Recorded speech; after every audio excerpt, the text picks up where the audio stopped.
Hey, this is Idea Coaches, Coach East Rome. Weighing in on the weight classes, episode 18B, the review to UFC 145, where we had Jon Jones retain the title against Rashad Evans. Please forgive my air conditioner's very hot night in Vietnam. First off, let me just begin by saying that probably many of you have not seen 18A, mainly because my program crapped out on me and I could not sync up the pictures and the dialogue the way I wanted to. So I ended up putting a very broken video up on YouTube without promoting it whatsoever, just as a reference for later weighing on the weight classes and of course this video in and of itself, which ended up being pretty good for me in the long run because I ended up going 1-3 on my picks this time around. I only previewed 4 fights. That was Evan Escudero versus Matt Danzig, in the lightweight division.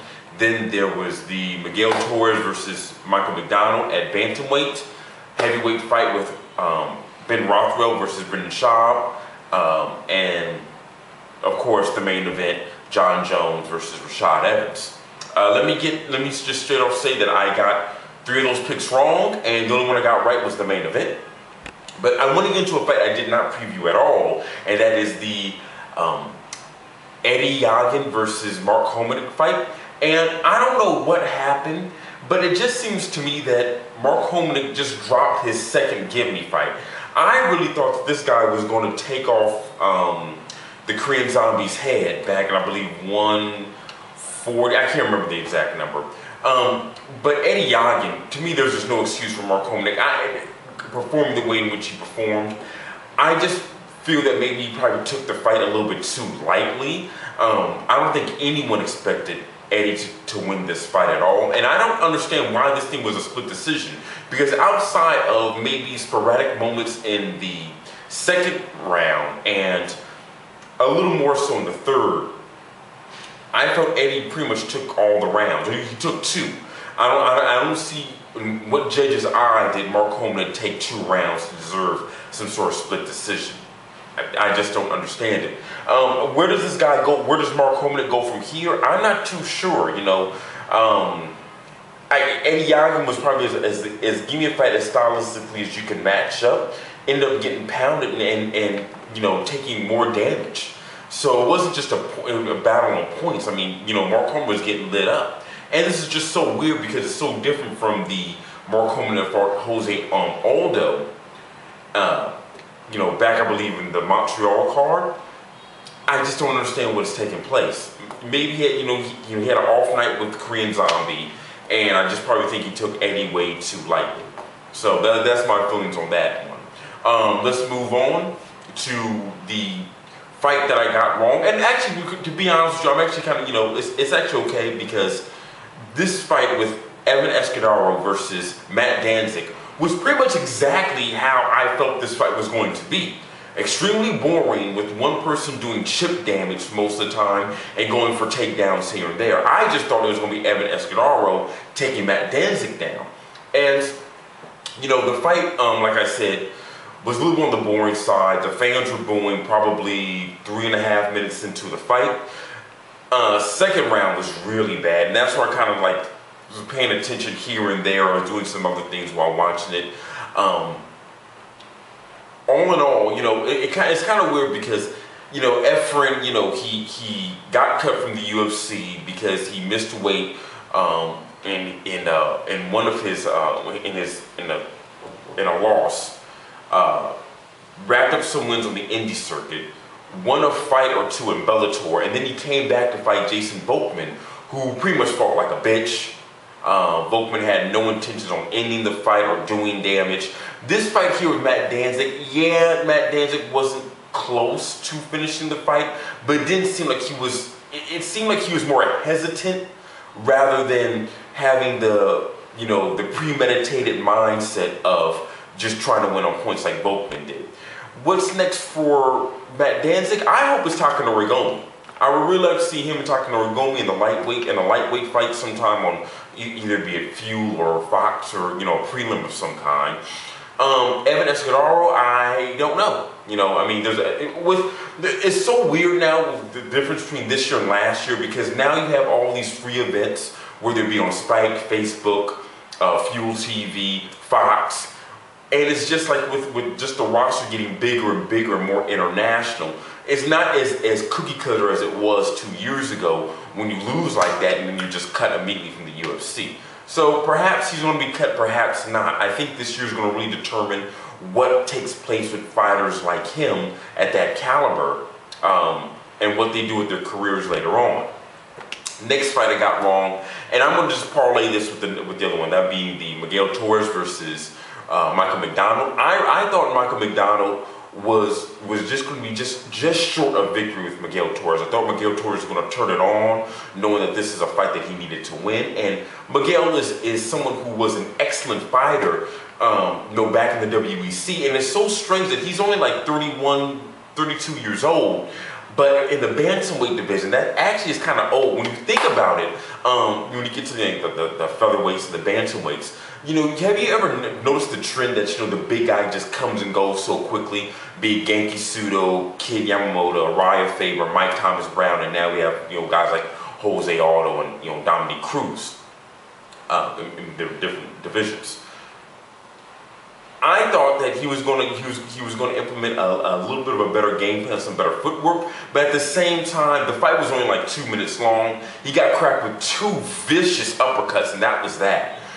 So my hat's off to McDonald. I mean, he looked fantastic in that fight, but once again, it didn't really show any strengths or didn't expose any weaknesses just because of the brevity of the fight. Same thing can be said with the next fight, and that being another one I got wrong with Brendan Schaub and Ben Rothwell. Brendan Schaub is a fighter who I like watching him fight. He seems like a nice guy. I saw him on The Ultimate Fighter Season 10. Real cool dude from what it seems on what I saw on television. Just has a glass jaw, and I think he's at the point in his career where it's kind of like maybe he can do more for martial arts and mixed martial arts in general by being either a coach or a sparring partner that goes to different various camps and help out top contenders with their game, because he does have skills. He just doesn't have the chin to be taking heavyweight shots like that, and going down to light heavyweight doesn't seem like a feasible option in either one, his body type, and secondly, just because light heavyweights are very powerful as well. So it's kind of sad because I do like the dude, but man, this guy just has such a weak jaw. I don't know what I don't know what to say to him. Once again, it was another fight that was very, very short. He put Ben Rothwell against the cage, and then somehow, which is very difficult to do in real sparring, Ben Rothwell hit him with the left or right hook that just sent his head, turned his body almost, and then, was academic from there. But, being against the cage and throwing a hook with that amount of power, and I don't know if it was a very powerful shot or not because of Schaub's chin, but it looked powerful. It looked vicious. It's very good that Ben Rothwell got another W. So, guys from the IFL are still doing their thing. Him and Roy Nelson. And that'd be a good fight for Ben Rothwell next. Giving Ben Rothwell's last performance with Mark Hunt, yes, it was very entertaining live. As a fighter who's going to be considered to be anything, it was kind of an embarrassment. I had a good laugh at it in the 3rd round. Most of my friends who was watching did as well, but this one kind of like redeemed him from that performance that he had with Mark Hunt. Okay, now going off into the main event, it's the only fight I got right, and this is, like I said, this is probably the worst ratio of win to loss I predicted since UFC 135. That was Jones and Rampage, where I had a similar situation and making a lot of bad decisions. This is it. Dan Henderson, a few weeks prior to this fight, talked about how the UFC made a bad choice by not giving him the title shot first. And I thought it was just Dan Henderson talking out his ass. Come to find out, he was absolutely right. Because now I have no interest in seeing Dan Henderson fight John Jones at all. Here's the thing. Rashad Evans is kind of like, I don't want to categorize him as Dan Henderson 2.0, but in the terms of just being such a deliberate fighter and how they come at you, Rashad Evans has more skills, is a little more quicker, but they're very, very deliberate, especially, you know, at this point in time, with Dan Henderson being as old as he is, the discrepancy in reach, and just the overall cardio that he's been displaying as of late, I just don't see how he's going to land that big right hand that he relies on so much in his past 5 or 6 fights. I just don't see it happening. Now I wish it was Dan Henderson, John Jones at UFC 145, and then later would have been Evans Jones at a later UFC, and I would have been hyped for that. So that way, you know, you're hyped for 2 fights. But now, I mean, after Rashad Evans' performance, which was not bad per se, it's just like this.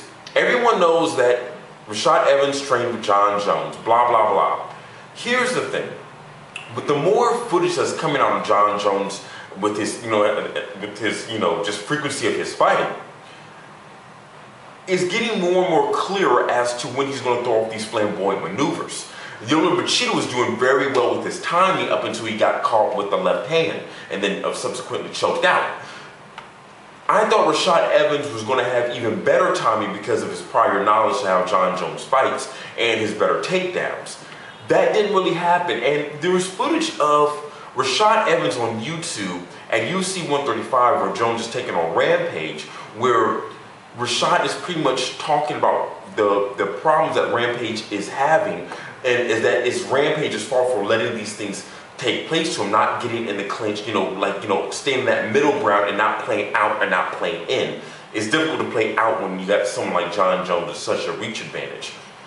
But it's just because you know how to beat John Jones doesn't mean that you have the physical element to beat John Jones. And that was Rashad's problem. You know, Rashad is mainly, he's a wrestler/boxer, and his boxing has improved tremendously. I mean, if you saw what he was doing to Phil Davis at Fox 2, I believe, where he was just keep parrying the jab and then hitting Davis with the left hook over and over again in that fight. That's a high level striking technique, especially when you're dealing with someone who has a longer reach than you. But at the same time, Phil Davis was weighing in over his head taking that fight. I don't know why they did it, but they needed an extra, another name, a marquee name on the card. So that's what it is. Yeah, like I said, right now I don't see anyone at 205 at this moment beating John Jones. Maybe someone has to rematch him for someone to really figure out the awkwardness of John Jones, because it's not so much that he's invincible, that he has this super crazy defense, or that he's elusive.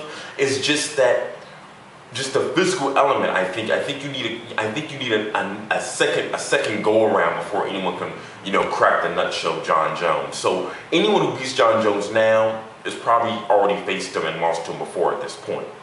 Okay, guys, so one more quick thing. As many of you know, Frank Mir will now be stepping up to take on Junior Dos Santos for the UFC Heavyweight Championship, and I'm going to be previewing that about a week before it comes out. Also, Eddie Alvarez made quick work in his revenge bout against Shinya Aoki. Shinya Aoki, I know he's been training in Singapore, working on striking, but that's something that he's been doing for the past year or so, maybe a little less. He should have been working on his striking back in his Pride days. So, very, very quick fight. It was at Bellator 66. If you hate Aoki, it's a really good video to watch. Other than that, guys, take care.